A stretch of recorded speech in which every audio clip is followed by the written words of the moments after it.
The goal of most couples is to be able to achieve conception within 1 year of marriage. Hi everyone, my name is Akitunde Bemisola and I'm your fertility nurse. And today we're going to be talking about those factors that causes infertility in couples. What is fertility and what exactly is infertility? According to World Health Organization (WHO) and according to ASRM, American Association of Reproductive Medicine, fertility can be defined as the ability of couple to be able to achieve conception within 1 year of unprotected sexual intercourse, even without the use of birth control pills. And what exactly is infertility? Infertility can be defined as the inability of couple to be able to achieve conception within 1 year of unprotected sexual intercourse without the use of contraceptive. So if we take a look at what fertility is and what infertility is, a lot of couples actually go through the process of not being able to achieve conception within a year, and that is why we're going to causes and types of infertility. Now to the types of infertility. It can actually be divided into the primary and the secondary infertility. Primary, secondary. Primary infertility. So this is when couple have not achieved pregnancy before, whether before marriage or during their marriage. So both of them are not in any way achieved conception, like they've not gotten anyone pregnant for the man and the woman has also not gotten pregnant before. And for the secondary infertility, this is when the man or the woman has had one successful pregnancy. So at that point, whether the man has gotten someone pregnant before or the woman had actually gotten pregnant before, either to them or maybe there was a miscarriage along the line, but at least they have gotten pregnant before. And so this is what is going to take us to the causes of infertility. Causes of infertility can actually be in three parts: the male factor infertility, the female factor infertility, and also the unexplained factor. So now let's take the male factor infertility. So for the male factor infertility, this is actually an infertility that actually occurs with the male reproductive system. So a lot of things can actually happen to the male reproductive system that would not allow the man to be able to achieve fertility. So now, like, let's take the hormones of the body. So for the hormones of the body, there can be hypopituitarism, hypogonadism can actually happen also. So the gonads in the body are actually secreting less hormone. The testosterone level can be low. And so when it is low, because the testosterone level actually has a significant factor it does in the male reproductive system. So it has things to do with his sexual drive, his bones, his muscles, his sperm, even the production of his sperm. So that is one of the things that can actually cause infertility for the man. So now take the testes. So, because the testis is actually the powerhouse that produces these sperm cells that are actually being released that can actually fertilize the egg. But what happens if the testes actually have a problem? Maybe there's inflammation of the testes and there is inability of the testes to be able to produce this sperm cell. Then fertility can't be achieved. So let's take the genetic factor. So for the genetic factor, there can be Klinefelter syndromes, because it can be a genetic factors can be when a particular problem is transmitted from the parent down to the offspring. So for the Klinefelter syndrome, there's always absence of sperm cell. It's a spermia. When there's no sperm cell, there's nothing to fertilize the egg, even if the woman is producing the egg, and nothing to fertilize it. Now again, we can actually look at the glands that are actually producing this semen. If these glands are not working with the prostate gland, the seminal vesicles, the bulbourethral gland, if they're not producing this semen and this fluid that makes the semen, what would the sperm cell walk through? Like, what would it move through out of the body? Then there will be no means whereby these sperm cells can actually come out. So the organs, again, we can take the vast difference, the sperm duct that actually takes the sperm from the testis, epididymis down to the urethra. So what happens if the spermatic duct is actually damaged? Maybe something happened, trauma happened, and something happened to the sperm duct. Nothing to transport the sperm.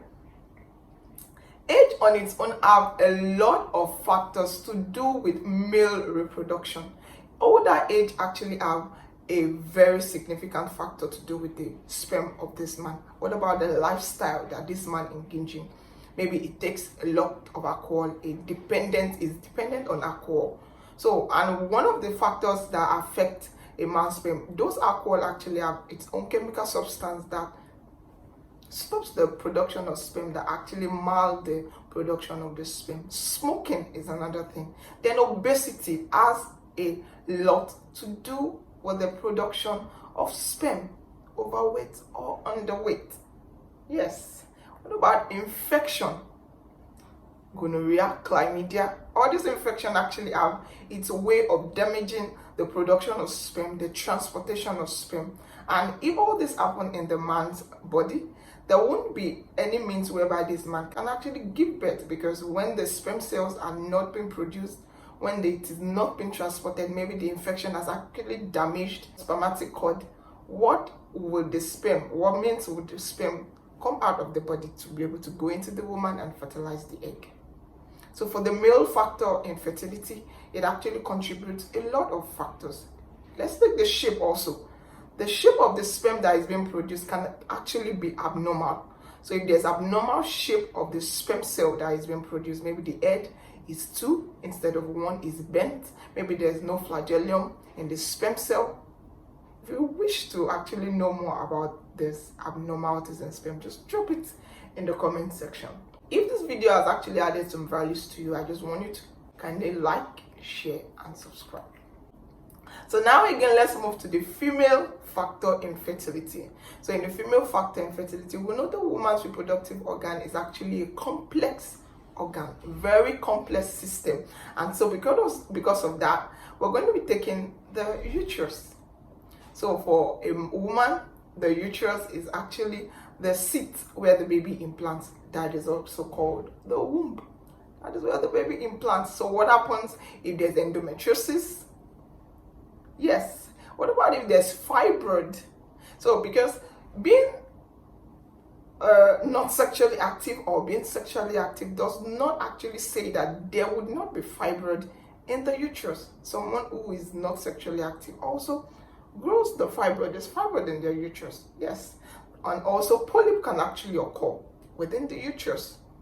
So another factor is the fallopian tube, because the uterus actually has its fallopian tube where the fertilization occurs.